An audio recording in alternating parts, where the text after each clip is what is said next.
Cool. All right. So I guess I have so many questions for you. But we will start with your diagnosis story. So I'm curious. I always ask my guests right away, like, when were you diagnosed with ADHD, and kind of what in your own life were the signs that made you think you might even have this? And talk me through how long ago that was and on all of that good stuff. Okay. Well, do you want me to start? Yeah. Yeah. Good. Okay, great. Yeah, so I grew up with a lot of the ADHD symptoms. I was kind of a wild child. And in school, I was always the person who like had to have their desk separated. And I was always put in the corner because I was talking too much and I couldn't sit still. And I was really forgetful. Like I never turned in homework, or I would forget to do it, or I would forget my lunchbox. And I was just kind of like a hot mess as a child. It was a little bit of a tornado. And the like diagnosis was kind of thrown around, and oftentimes people would say like, oh, you're so ADD, or you're so ADHD. But it was more of a like passing comment that would come from like teachers or friends. And Like my OCD and all of the other ways that we throw those around. Yeah. Exactly. Yeah. Like you can't pay attention. You're so ADD. And so there was like a part of me that always knew, right? Like, okay, I fit these symptoms. And my parents were like hippies. They're super liberal. And so they saw me as just like a really special child, and they put me in the gifted program, and didn't necessarily see like my shortcomings as a problem. And they figured I'd kind of grow out of it, or I'd find the tools to function in life. And so we never like sought out a formal diagnosis. And then in grad school I was really struggling, and I was struggling specifically with food. And part of my story is I healed from an eating disorder while I was in undergrad. And so things were going really well, and I started grad school, and I started to struggle with food again, but it wasn't necessarily around body and body image. It was more like I would forget to go grocery shopping, or I didn't have a plan. And so I was just eating like mac and cheese every single day because that's all I had. And so I was in school for nutrition. I'm a registered dietitian. And so there was a lot of shame. I went to Bastyr, which is like put it in quotes, like a health food kind of program, or a health food kind of school. So there was a lot of shame around surviving off of like quote unquote junk food or convenience foods. And so I felt like, oh my gosh, I have to get this figured out. My grades were also suffering. Everyone else seemed to like have it together and be doing really well in all of our classes. And I just felt like I had no idea what was going on in any of my classes. So I went and saw a psychiatrist and worked with him for a little bit. And he was like, yes, absolutely. This makes sense. You have combined type. And it was sort of like a sigh of relief. Like, okay, not that there's something wrong with me, but like there's a name for this. And it sort of validated like everything I'd been feeling for years and years and years. And that it wasn't just like I couldn't figure it out, I couldn't get myself together, that there was an underlying kind of reason for it. And so that was maybe, wow, 8 years ago. I don't even know. Yeah, grad school. So like 2013. So about 7 or 8 years ago. And I got on medication, and I feel like my life has turned like a full 360, where, yeah, I feel more able to navigate the things that are hard. Things are still really hard. I still forget everything. I'm still kind of a tornado, and like I can just manage it a little bit better, Mhm. with medication, and then mostly with like understanding what was going on with my brain. Yeah. Yeah, sometimes I feel like I've got like a sports commentator that follows me around now since my diagnosis, which is sort of like, or like, the notes in the margin where there's like this voice that's like, oh, okay, so here is where you are experiencing sensory overload, and this is how you tend to react. And like, it's almost like, on the one hand, it's exhausting because I feel like there's this extra nuance and this extra layered voice that's like, being like, okay, this is when you tend to do this, and this is when you do this. But at the same time, like, I feel like there's just so much more clarity in terms of like being in the moment and not immediately just wanting to curl up in the fetal position, which was by default for so long. Yes. Yeah. Yeah. Like being able to like step outside of yourself. And I often talk about like being able to almost like see myself from above, which I feel like, yeah, is so similar. Just kind of watching and being like, oh yeah, yeah, you're doing that thing again. Okay. How are you gonna like maybe do it different this time? Right. Yeah. And And it's that's not, so helpful. yeah, it's not like you have suddenly cured yourself of any of these issues, but I think so much of our struggle tends to be like the lack of awareness Mhm. and not really knowing in the moment what's happening and kind of going from zero to overwhelm so quickly. And so I feel like, Yes. yeah, the out of Yeah. it is sort of an out of body experience. Totally. Yes. Yeah. Yeah. And I feel like a big part too is like understanding that we're not weirdos. Like I don't know if you felt this, but like growing up, I was always like I always felt like the odd one out. I felt like I had a hard time connecting with people. I would make really good friends and then they would not be my friends in 3 weeks because I had annoyed them or overwhelmed them. So I just always thought I was really weird. And so being able to understand that and have a little more self-compassion, I think has been like the biggest change for me with my diagnosis. I just feel a lot more compassion for that kid and for the adult version of me as well.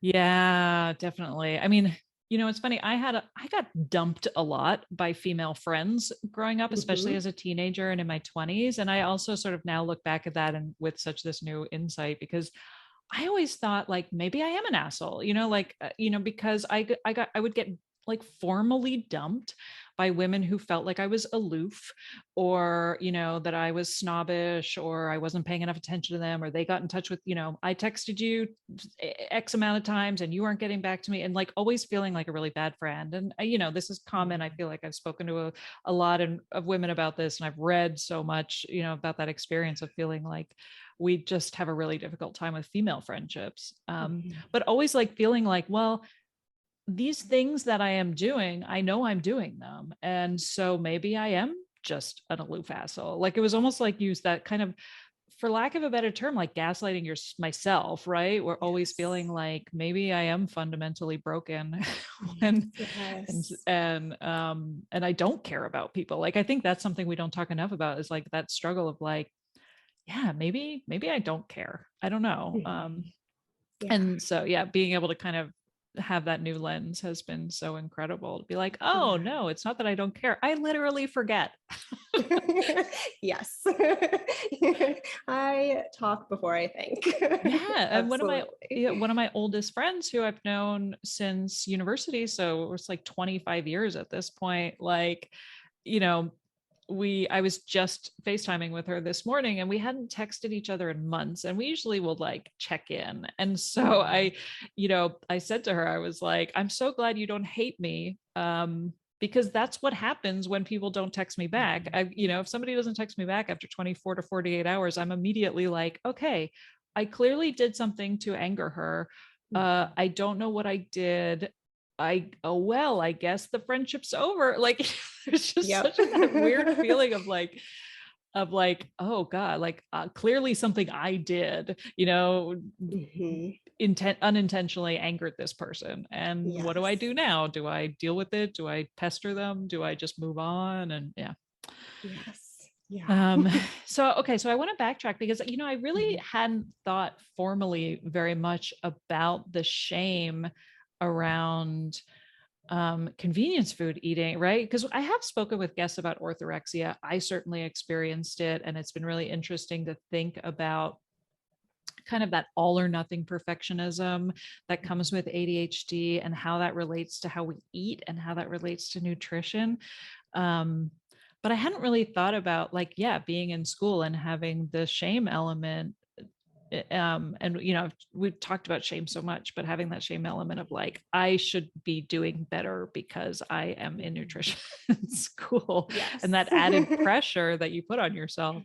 I remember like when I was in university, I would buy tortilla wraps spinach and mustard. And I would like run out of the spinach, and then I would just have tortilla wraps with mustard for lunch because I was like, that's all I got. Like it was, Yep. and there were people, you know, friends of mine would be like, what are you eating? And I was just like, I don't have, this is all I have. But obviously I didn't have the added element of being a nutrition student, so like feeling like you are being questioned and judged all the time about what you put in your mouth. Yes, yeah. And like being a dietitian and going through the dietetics program, it's a lot of like perfectionistic type A personalities, and perfectionistic not because like with ADHDers, that's just sort of how we're masking, but perfectionistic like personality wise. And so there was so much comparison that was happening, and people would show up with like their perfect salad and, you know, all of their little snacks compartmentalized. And I would be like, well, I have to go to the convenience store because I don't have any food and I'm here for 12 hours. And it just, yeah, it was like another like reminder every day of being like inadequate or not adding up, and definitely made me question like how can I do this work if like I can't even feed myself. Yeah. Yeah, I imagine that's quite common though, right, amongst registered dietitians.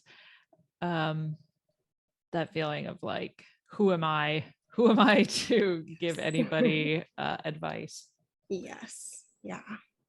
But then at some point it must be freeing to just sort of be like, well, I can also, you know, be be the example to other people that you Yes. that it is Yes. possible Yeah. to Yeah. not That's have like, to. oh, go ahead. I just like, I can be an example to others to not have to be, you know, a perfect eater at all times.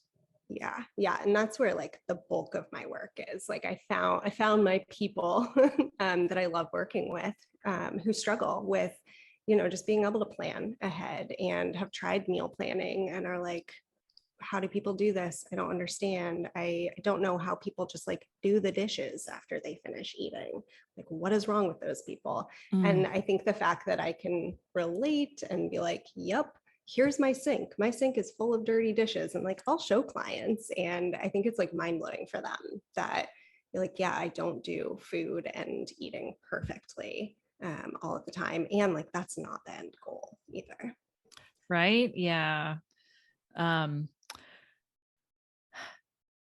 shoot, I had something about the dishes because when I lived alone, I did each dish as soon as I dirtied it. I did it immediately Uh, because I knew that if I had a sink full of dishes, I would get overwhelmed and I wouldn't do them. And so I was like, very like, I think there is some ways in which those tendencies come off as OCD, but they're actually like quite rational when you have executive functioning issues.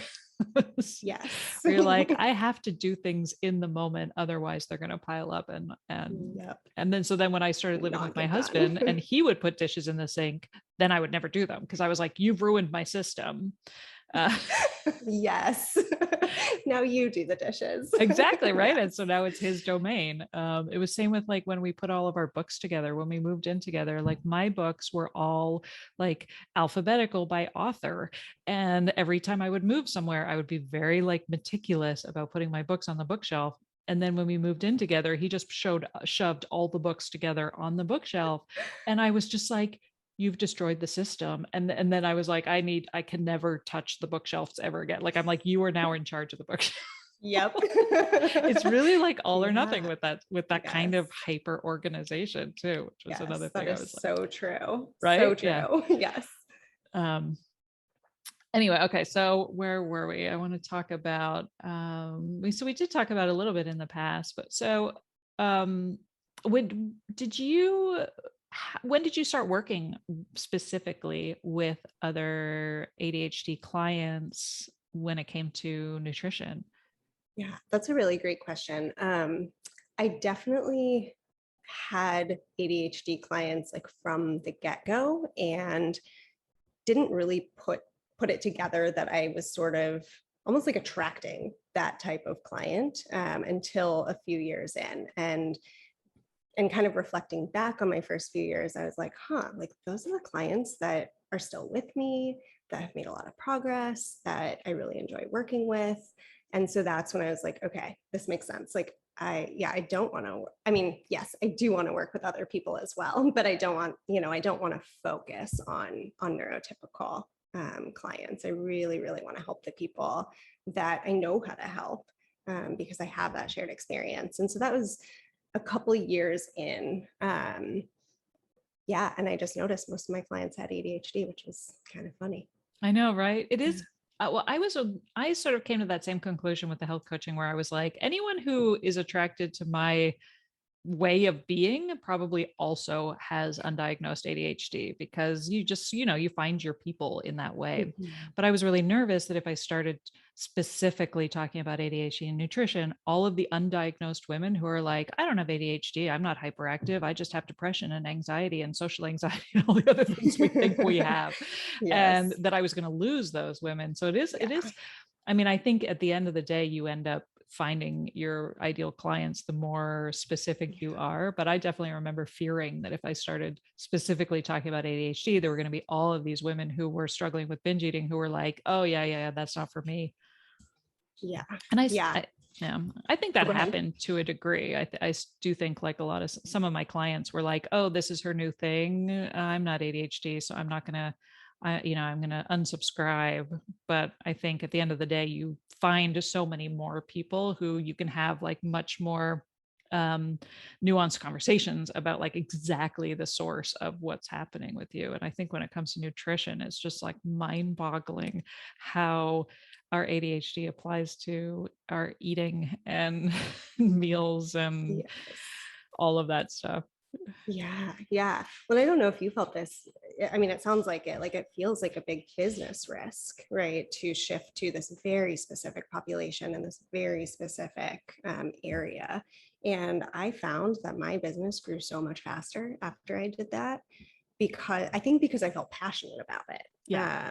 When I was just doing diet culture, just or sorry, anti-diet culture, when I was challenging all of that, I was growing, but it was sort of like, I don't know, I was kind of like bobbing along. And then when I decided to specifically focus on ADHD, I had like all of this creative energy, and I, created this program, and I was on my Instagram all the time. And that's actually what made my business grow. And so I'm glad that I did that. I'm sad that I waited as long as I did. But yeah, it's been such a good change for me. And like I still have clients that don't have ADHD, and they're wonderful as well. Yeah. That's awesome. Yeah. All right. So now let's talk about anti-diet philosophies. I certainly, you and I kind of met each other because we have a lot of shared overlap with anti-diet and health at every size, and intuitive eating, gentle nutrition approaches to food, and non-health centric or non-weight centric approach to health. Did I cover everything? I think I got all of the keywords and Yes.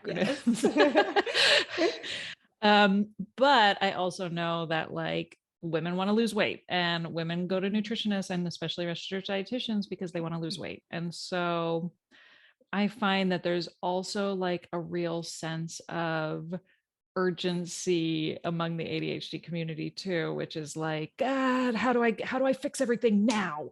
Mhm. I need to have everything solved and I need to fix everything right now. And you're like, actually, there's like a whole huge bunch of things you need to untangle. Yes. So how do you find, and I know this is a huge ask because I certainly don't have the answers to all of this, but like, what do you find when your clients come to you wanting weight loss? How do you even begin to start opening up that conversation about not having a weight centric view of health, especially in terms of ADHD? Yeah, that's such a good question. I feel like most of the time people come to me sort of knowing my approach, and are at least like open to the idea of challenging, the like weight centric approach. But then there are also people who haven't like read through my website and don't like have a very good grasp of what it means to be anti-diet. And so I'll often just start with like asking them their story, and their diet history and their relationship with food and body history. And like through that, I think it can become really clear that like, oh, what I've been doing hasn't been working. And so like, why is it going to work now? Like, why would pursuing weight loss, why would dieting like somehow like now is the time to do that. And so just doing like a lot of reflection on the person's story and their experience and asking lots of questions. And I always tell people too, like, I'm not in the business of convincing. Like, my job is not to convince you that this is the right way or the best thing for you. My job is to help you explore this alternative paradigm and see like if it resonates with you. And if it does, like, awesome, let's do this work. And if not, you know, some people will stay with me for a little while and, you know, and go away and come back. And some people are like, this isn't for me, and that's okay too. Yeah, I hope that eventually they find food and body freedom. But I think people have to be ready and open and willing on some level. I don't know if Yeah. that even answered your question. Well, no, it is true. I mean, I think it for me, it comes down to this idea that it's okay to still want to lose weight. You know, that some people I think feel like they have to love their body before they can really start working in an anti-diet approach, right? And I'm like, we all live in the same culture. None of us is going to love our bodies. Like, you're not going to be there yet. And so I think it's always like, for me, I feel like it's always important to emphasize the fact that like it's okay to have that desire. That desire is not going to go away when you start intuitive eating. It's definitely going to be, that voice is going to get quieter over time, but at the same time, like, you don't have to have all of your ducks in a row before you seek help. And I think that that might actually be another sort of element with ADHD and that sort of perfectionism and how difficult it is to ask for help too, which is like, sometimes you feel like you have to be super, like you even need to know what you want before you can ask help. And I think that ends up being a barrier to us when it comes to wanting help. And I know with women I've worked with, clients I've worked with who are just sort of like, they feel that shame that they aren't there yet, that they're like not ready to give up on the desire for weight loss. And I'm like, I haven't given up on the desire for weight loss, you know, like it's always going to be there. It's just a matter of like, how do you live with it? And how do you, you know, let's start looking at the ways that you've tried in the past and how they're all not working. And so let's sort of deconstruct why they weren't working and what they, you know, what they're actually ended up, the damage that they've actually done. And so like, what are the other avenues that we can approach? Yeah, absolutely. And like along with that, like what's underneath that desire for weight loss? And I think that's something that with ADHD is so like unique, where, you know, being in a larger body has so many negative associations, and there's a lot of stigma around, you know, not taking care of yourself and being lazy and, you know, not eating well. And these are all things that are not true, but they're also things that are associated with ADHD. And so there's like this double whammy of like, well, if I have ADHD and I'm in a larger body, like that just proves that I can't take care of myself. And so it's sort of like there's like these two pieces to unpack. You know, the acceptance, understanding of the ADHD brain, and then also like the understanding and acceptance around the body itself. And like those things have to happen at the same time.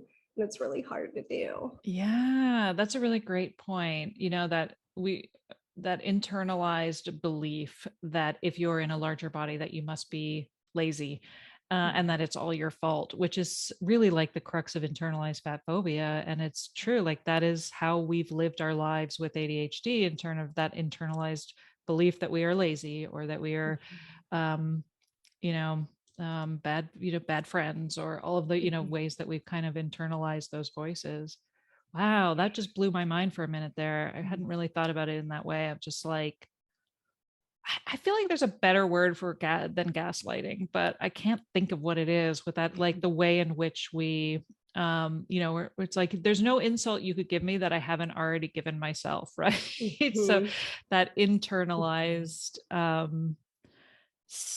soul crushing, poor self-esteem. I don't know what the word is. I Yes, guess it's yes. gaslighting. But yeah, the way in which we like, you know, I think especially with diet culture, like that belief that we are morally flawed if we're in larger Yes. bodies. I Mm. So Yeah. talk to me about acceptance and commitment therapy, because this isn't Yeah. something that I sort of formally knew about until I was poking Yeah. around your website. It sounds super interesting. How did you Yeah. come upon it and how do you use it with your clients? Yeah. So I actually was introduced to it in my own eating disorder recovery journey. My therapist, we were kind of like at this stuck point, and she suggested that I go to this, it was like a weekend workshop outside of Portland, and it was all acceptance and commitment therapy. I think there were 6 of us, and we just spent like a few days together exploring values and exploring shame and exploring mindfulness and all of these different pieces. And something really clicked that weekend, and that was the turning point for me, where I was able to like move out of my eating disorder and move more towards the recovery process. Like that was when I was like, okay, like I'm ready to let go of this isn't serving me anymore. And a big piece of that was, like the whole diet culture thing doesn't align with my values at all. I care about people. I don't support oppression, and here I am, like actually perpetuating it by being stuck in my eating disorder. And so that was really the values piece, I think, is what really hooked me, as well as the like self-compassion acceptance piece, where you know it doesn't mean that I have to solve it or I have to like just totally be okay with everything, but just being like, okay, like this is how it is. And how am I going to move forward? Like things are going to be hard. And like, now what? What's the next step? Instead of like constantly beating myself up or just like being stuck in the struggle and the difficulty. And so then when I went to grad school, I did like all my research papers on acceptance and commitment therapy. And, I went to some different like trainings, and yeah, it really resonates with me. And I find it to be so incredibly helpful in lots of ways. And like, it is also created by, cis white males who have a lot of privilege and who have a lot of like ableism, right? So neurotypical men have created this approach. And so there are a lot of issues with it when working with folks with ADHD, and specifically around like motivation and habit forming and that sort of stuff, where it just doesn't work for someone with a neurodivergent brain. And so I take bits and pieces of it and I like throw out the pieces that don't work, or kind of change them to be more applicable for someone with ADHD. But the self-compassion piece, I think I always come back to that. Mm-hmm. Yeah, you just reminded me of that book, Atomic Habits. Did you ever read it? Mhm. I What? haven't read it. I've heard of Yeah, I wouldn't recommend it, honestly. Because, it. I mean, there were you could pull out some interesting things, especially with ADHD in mind. I think there is some valid habit forming advice in there, but it's incredibly ableist, and it's an also um he uses weight loss as like one of his go-to examples all the time when it comes Yes. to getting healthy. It's such a weight-centric idea of health from the get-go with all of it. And it was just like every time he came back to using that example, I was like, fast forward fast. Yes. And Yeah. and so it was really disappointing Yeah. to see how intertwined those two things are still in Yeah. so much literature about health. Yeah. Well, and like the underlying message is, if you can't form habits, you're never going to be healthy. And like ADHDers are never going to form habits. I'm sorry. Like Right. that's not part of who we are. Um, yeah, when something is habitual, it's like you're not thinking about it. It's super easy, doesn't take any thought process. And like that's just not how our brains function. And so then if we're taught like, okay, well, if we can't do that, then we're never going to be healthy. Like we're basically like setting ourselves up for shame and failure, yeah, and disappointment. Hmm. Yeah, I think about that a lot with this emphasis on consistency that we get even from such a young age. I mean, when I was looking through my old report cards, that was a constant criticism throughout my report cards in school, which was like inconsistency, Yes. and because usually a lot of us got like an A+ in the things we loved and, D's or lower in things we couldn't stand. And that was definitely my report cards. And so I always sort of felt like I came to that point where I was like, why is consistency important? What is the inherent value in consistency? And so like so many of us get down on ourselves because we love hobbies and we get super interested in sewing or knitting and all of these hobbies, and then we drop them and then we're failures. And I was like, why do we look at it like that? Like, what's wrong with just saying, I like to try new hobbies, I don't finish things? Like, Yes. why is it so morally charged, right? And like, so I've been like really interested in sort of where can we take out the moral charge in things that we feel deficient in, right? And like it was huge for me when I was, had a real struggle with like chores around the house, like dishes. And um when an influencer like Domestic Blisters on TikTok, I don't know if you follow her, she's very popular, but she's basically like gives permission to a lot of women to say dishes are boring. Like, why would you want to do dishes? Like, it's totally, just to give yourself that permission. And it's like, yeah, of course you don't want to do that. It just changed everything for me because I was like, oh yeah, why do I feel like I'm a bad person or a bad mother or a bad wife because I don't want to vacuum, like, Yes. I mean, I still have to figure out ways to get it done, but once I can take out that charge. And so it's interesting, like when you think about dieting and you think about the fact that like, or just any kind of new health, we get so interested in like a health fad and we get really supercharged about it. We do it for a couple weeks and then it's overwhelming and impractical and we dump it. And then we feel like we're terrible people. And so I think it's so important to like really, like deconstruct like what is happening there and like why do we immediately think that we are bad people if something wasn't working for us? It's like, or think just because we could only do something for a few weeks that therefore it wasn't working for us. I think that's what was my initial point when I started talking about consistency, which is like, why do we view inconsistency? Am I freezing up?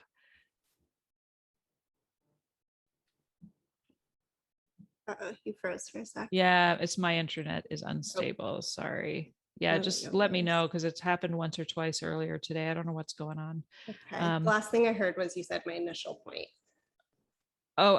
So my initial point about the inconsistency was like, why do we view inconsistency and inherently as a bad quality? And I love thinking about that in terms of like, what are we telling our children in school? Am I, Shoot. well, the good thing about podcasts is we can just cut it all out, but I that was gonna say, sucks. yeah, shoot. At least you sound great, because I I was was a gonna say little we could stop worried. video. I Um, don't know if that would I can help just cut or that part out. It's fine. okay. But like, I was initially I was worried that if my internet was poor, you were going to kind of your voice would get warbly. And then I was going to have to ask you to download locally, but you've actually sounded great. Okay. Awesome. So yeah, it's fine. Anytime this happens, just let me know and I'll cut it out. Okay. Okay. But it sucks for train of thought because our conversations like tend to meander so much that it's really hard to just go in and cut pieces because everything is built on like the 12 things that we talked about before. There's no consistency here. I know, right? Yes. But yeah, like I think about kind of what are the values that we instill in children and what are what are the values that we're growing up with in terms of like, why is it important to get A's in everything? Why, like, how does that serve us? How does that serve society? I don't know. And again, like with the example of hobbies, like I think it's great that you try 30 hobbies even if you don't finish any of them because you tried 30 as opposed to that one person who's really good at that one thing. And why have we decided that one is better than the other? I don't know. Yeah, absolutely. Well, and I always feel like, when people say like, oh, I want to be more consistent, and I feel like it sounds like you want to be a robot. Like you want to be able to do dishes like every evening right after you finish dinner without fail. And like that doesn't allow you to be human, right? And so like, I don't know, what if you did one dish, or what if you got up in the morning and did dishes? And so being able to like show up persistently with your values and do the thing in a way that works for you versus like having these rules of what it has to look like. And doing that, like at least you're doing some of the things you want to do versus just avoiding them completely because you feel, you know, like you're broken and you can't do anything. Right. I don't know if Yeah. that makes sense. Well, and I think that was something that I really struggled with when I left dieting and started embracing intuitive eating, which was there was this part of me that felt like I'm going to do intuitive eating perfectly. And I'm always going to stop when full. And I'm going to listen to my hunger cues. And I'm going to, you know, everything's going to be wonderful. And I'll probably even lose weight, you know, like I felt like I was treating intuitive eating like another diet, and really I really struggled with kind of feeling like I was a failure at that too. And then what, you know, because I was like, if I can't succeed at food freedom, what's, then what, you know? Yes, yeah. And, Well, like, what does that mean, right? Like succeeding at food freedom, right? Like, yeah, that's a good point too, right? Yeah, that yeah, this isn't really about mastering anything. right. But we want to be masters. Totally get that. We want to be good at the things that we're doing. Yeah. Oh yeah, that's such a good point. In terms of like nutrition as a metaphor for life, or how Oh, we, yes. isn't there some famous quote about like how we eat is how we do everything? Yeah, Didn't yeah. I somebody like to say say that? how we do food is how we do life. Yeah. Right? Yeah, And it absolutely. is. It totally is. Yeah. Yeah. Okay, so now we've talked about some of the struggles around ADHD, especially around eating and I don't know, just life. But let's talk about some of the positives. What are the Yes. some things that you love about your ADHD? Yeah. I mean, the things that I love about like who I am are my creativity. Like I feel like I'm always full of ideas and I like being creative, and it might kind of bounce around all the time. But that means, like you were saying, like I get to try lots of different things, and that's really cool. Um, the, sorry, I just had another one in my brain. Just went away. Just one moment. What are the good things? um, Did you design your own I, website? Because it's I like, did. see, that's the other thing I love when you Yes. can like, you can do so many different things. And so like, I Yes. love your branding and your emails. And I know that it's probably all you doing it and hyper focusing. Because Yes. I'm Which like, is like, when you yes, put an good and ADHD, bad. right? I'm like, when you put an Yeah. ADHDer in front of Canva, like amazing things happen. Yes. Yes. But you, I Yeah. love how, I think your emails are fantastic. And I should tell you, I mean, that's the other thing is like, I feel like for every person that reaches out to me and tells me that they love this podcast, I have to like remind myself that there's probably tons more people who are just like me who think it and don't reach out, because I never do. I Mhm. never reach out. And now that I do this podcast and I understand how important it is to get that validation, I'm like, I feel like I'm doubly appreciative when people do reach out. And I also feel like I should actually get off, you know, I should actually um let people know. But it's so much easier in person to just be like, oh, by the way, I love your emails, than it is to actually just write you back and actually have to articulate that. Yes. Well, But I thank think you. I really enjoy your emails and your all of your wise heart uh content, for lack of a better word. So you're very good at getting all of that, you know, Thank under the same you. umbrella. Yes, yes. And yeah, I feel like being able to bring humor into it, and maybe that's like another piece of the ADHD, right? Like, yeah, I feel like I like to make fun of myself and to laugh about things and to like find the humor in different situations. And yeah, I definitely see that as a positive aspect. I don't know if you're familiar with the Enneagram, but I'm definitely a 7 on the Enneagram, I am where I'm also a always, 7, but I never know what to do with that number because I don't feel like I've yes. spent enough time really understanding what the numbers mean.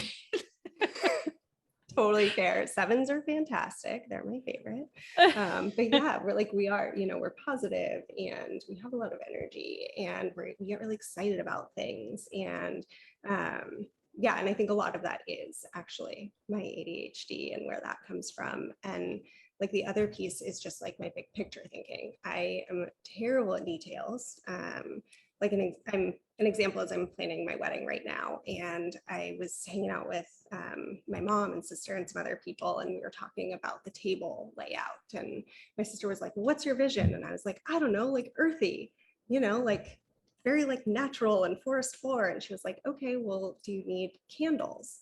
And I was like, "Oh, yeah, I guess so." She was like, "Okay, we need to order those. Do you need this? Do you need that?" And at every question, I was like, "Oh, I hadn't really like thought about that, like that they're not just gonna like, magically appear out of nowhere." And so like details, not great, but big picture, fantastic.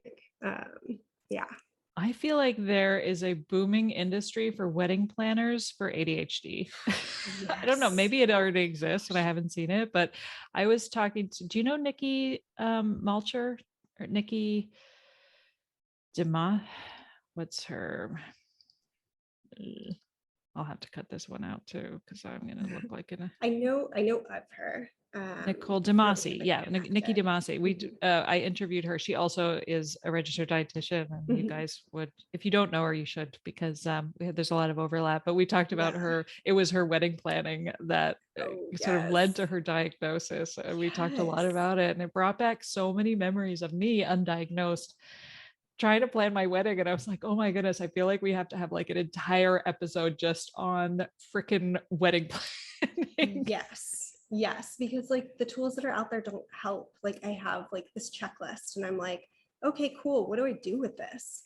Like it feels overwhelming. And I'm like, I shut down and I can't look at the checklist. And yeah, it's been pretty fascinating to see how all my symptoms have shown up in the last several months. Right. And just with those huge projects like that. Yes. And we're such paradoxes too, because when it comes to like having a lot of plates at once, we're really good in the moment when it comes to emergencies and juggling and having all these things that are going on. But then at the same time, you're right. Like these details where you're sort of like, oh God, I thought this would all just sort of happen.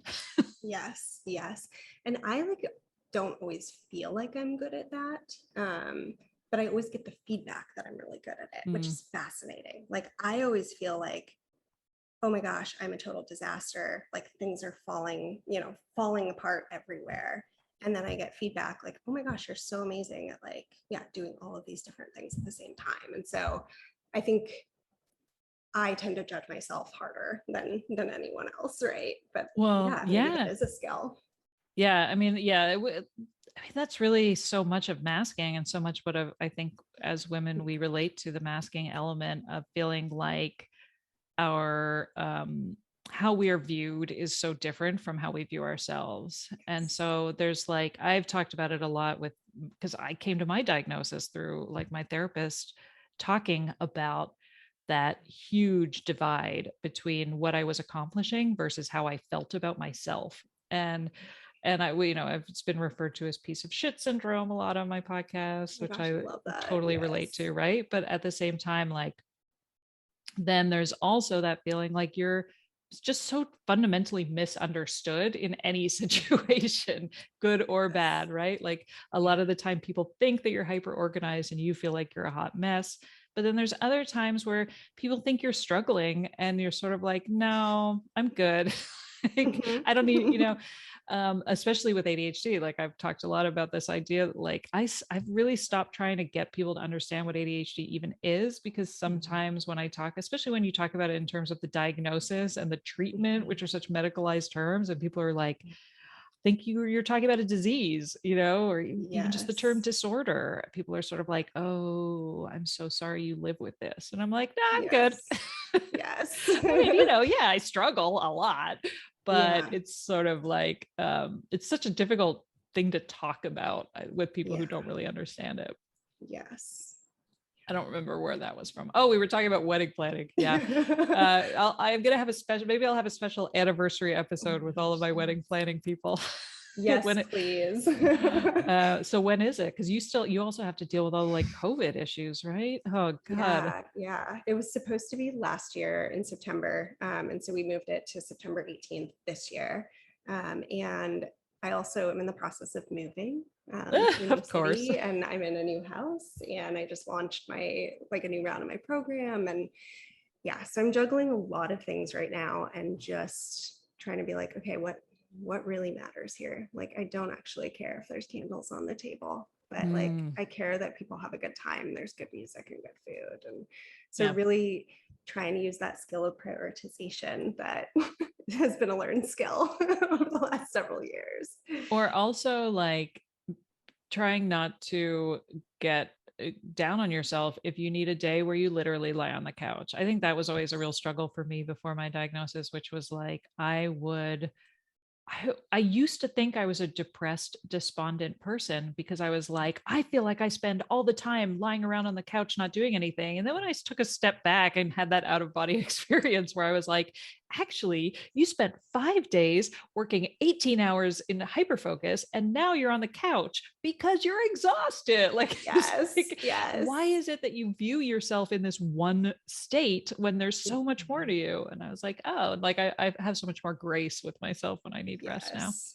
Yes. Yeah. And it's so similar to like that restrict binge cycle, right? Like very all or nothing. I'm either going a million miles per hour or yeah, like I need to just do nothing for a few days. But being able to like have more self-compassion around that. Yeah. And like earlier this week, I had like a plan to make dinner, and I just realized like I am exhausted, and like everything was out on the counter, and I just ordered Indian food because I was like, I can't do this right now. And my partner was like, I'm so proud of you. You didn't force yourself to do this thing because you feel like you have to. And so I think that like those moments are indicators that like I've grown a lot, and I've come to a place where I am actually functioning better, even if old me would have judged like that decision. Yeah, Yeah. absolutely. I know, right? I feel like that is such a common theme. It's interesting to bring it back again to eating, which the theme of self-compassion and grace when it comes to these decisions where you feel like you should be doing X and you're not. Yes. Yeah. Yeah. And sometimes like the actual self-care is like doing the easier thing. Or yeah, like not making things as complicated. Yeah. Right. And putting and taking into account the mental health aspect of our health, which is again such a huge shift in mindset with intuitive eating and feeling like all of these behaviors that I was doing when I was dieting were so terrible for my emotional and mental health, and that is a huge part of your health. Yes. Yes. Yeah. Okay, so if you could rename ADHD, have you thought about something else that you would call it, because it's so problematic for so many of us? Yes. I knew you were going to ask this question, and I feel kind of stumped by it. And I I was have kind of no like, answer well, either, by the way. So right. if you don't have one Yes. either, I'm like, I still have no idea what I Yeah. haven't found anything. Yeah, I don't know like what encompasses it. And there was a part of me that was like, like dopamine transporter deficiency syndrome. But like even that, is so medicalized. Yeah, I don't know. Shitstorm syndrome. I don't know. Making Yeah. it funny would be really fantastic. So there's not so much stigma. Well, exactly. I mean, some days I'm like, we have to totally demedicalize all of this. And because really it's a genetic brain type that you're born with. And so it's just like being left-handed, and so I have that frame of mind where I'm like, it's just a matter of like accommodating the people who think a certain way, who have a dopamine deficiency, whatever. And then other days where I'm like, no, it has way more to do with the fact that we have experienced various life events and trauma probably around the undiagnosed life that have led to this shitstorm that we find Yes. ourselves in, right? So I'm like, do we Yes. talk about it in terms of the sort of genetic brain matter, or do we talk about it in terms of like the here and now, present tense? What am I dealing with? Executive function issues, and these things need to be treated and they need to be taken seriously. And it's not a fucking superpower, you know? Right. And like Yes. going Thank back and you. forth between those Yes. two elements too, which is like, it's really just like, it's not a disorder, and it's not, you know, this is a wonderful thing, and I credit it for a lot, but at the same time also being like, yeah, but your workplace needs to have accommodations, and you need to be taken seriously. And Yes. Yeah. Well, and that's I such go a back good and forth. point, right? Like that it's like how we're existing is a response to like our environment. And if we were left to our own devices and there were no rules, you know, we would potentially be thriving with our personalities. Like if there weren't expectations around executive function. Mhm. Yeah, I love that. So yeah, I still don't have a name for it. I definitely would get rid of the disorder. I think calling it a disorder is a disservice um, at the end of the day, but I also think it is something that needs to be understood and taken seriously. And Mhm. again, not to be like you experienced in your childhood, which is like, haha, you can't sit still, you've got ADHD. And like when I think about how many times just like I've stopped talking about ADHD, I would much rather describe the characteristics, because when I say I have ADHD, I have no idea what that person is thinking when I tell them Mhm. that. Yes. And that's Yes. really frustrating because I'm like, no, it's actually not looking at squirrels and being hyperactive. And like people will forward Mhm. me things being like, haha, look at this meme I saw about ADHD and the Yes. squirrel. And I'm like, it's not about fucking squirrels. It's about, you Right. know, it's about Yes. like deep-seated depression and anxiety. Yes. Yes. Yeah. Yeah, so but it's, you know, our experiences are all really different too, even just Mhm. how we've lived with and experienced ADHD. I mean, that's what I love about this podcast is Mhm. finding, interviewing so many women and hearing so many different experiences and Yeah. how we've come to this. Yeah. So anyway, I want to be mindful of the time. So okay, so this is going to air, just a little aside. This is, I Mhm. was looking up before we started. This is probably going to air the beginning of October. So Okay. keep that in mind, because I know that you're just starting a new program, Mhm. right?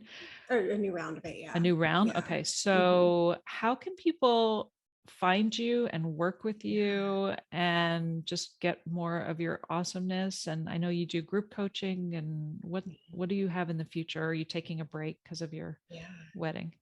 Yeah. So at the moment, the month of the remainder of August and September, I'm like trying not to take on too many new things.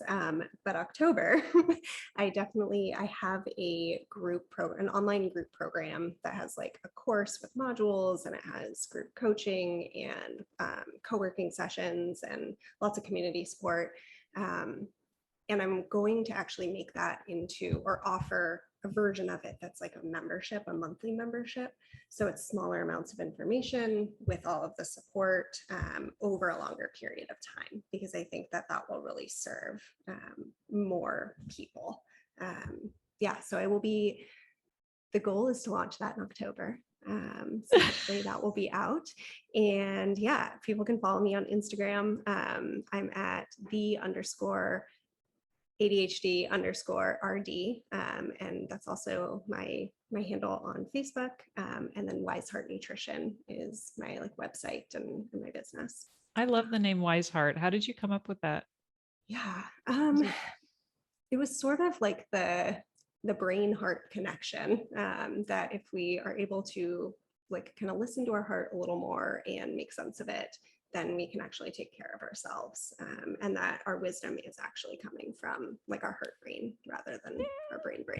I Yeah. love that. Yeah, I talk about that when I work with teenage girls and preteens. I talk about like our wisdom centers. And I'm Yes. like, you have your brain, but your brain is often like not very trustworthy because your brain absorbs a lot of outside voices that aren't yours. But I'm Yes. like, you have two other wisdom centers, your heart and your gut, and those wisdom centers never lie. Yes, it's so true. What does your heart say? Yeah. Yeah. Yeah, I love that. Okay, so underscore or I'll include your ADHD RD because I know you also have the other Instagram handle too, Yeah, right? Wise Heart I'm Nutrition. trying.